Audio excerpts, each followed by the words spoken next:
So I believe this is the 4th annual science fair. The kids come up with a question that they're interested in solving, and it has to be a testable question that they can do an authentic experiment to prove or disprove their hypothesis. In English class, we worked on the writing part of the science fair. The kids wrote their research summary and learned how to incorporate that and support their experiment.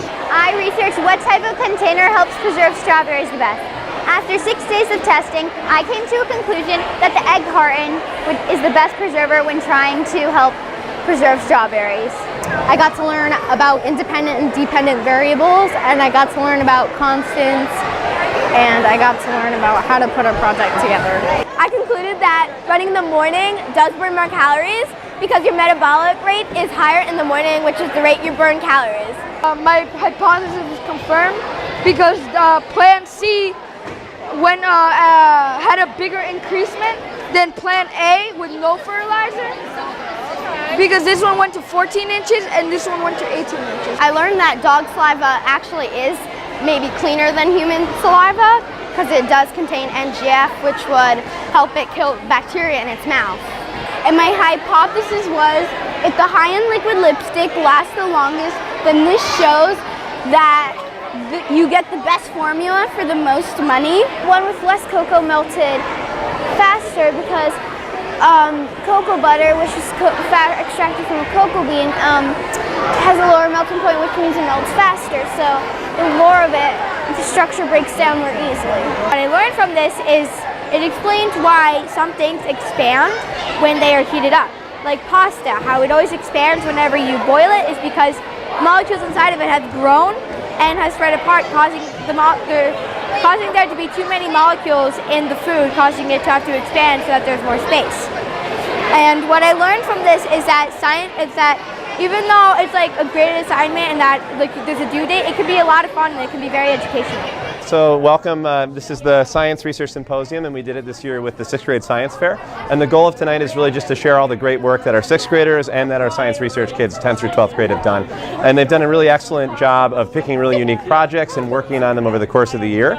So many of our students are looking at things, taking a real long time to kind of delve deep into a project, and then over the summer they're going to be doing some work related to that with a mentor.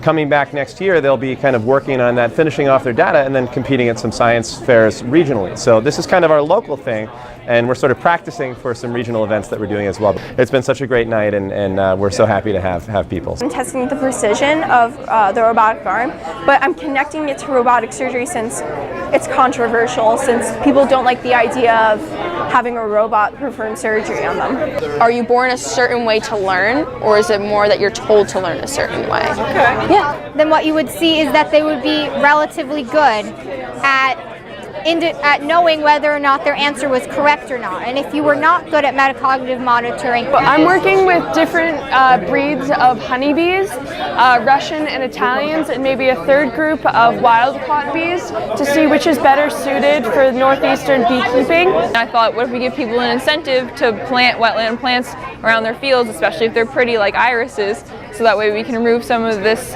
pollution before it has to go to expensive refinement plants. Looking back on science research, you should always cite your sources. Things that I'll take away from science research, literally, and it sounds really cliche, never give up, because I have changed my project at least 3 times and it ended up better each time it changed. I think the biggest thing I learned was just go after, pursue what you're interested in, and hopefully I'll do that in the future. What I see happening with science is just a prosperity of lots of cool projects, not only in science research, but with our PSTs in every science class. And I already see it happening everywhere, so I'm really excited to showcase that. And a lot of my colleagues are doing such excellent work, so I'm really happy to be working with them and seeing what's happening here today. I think it's a really good representation. So thank you everybody for coming, and I'm so happy to be here.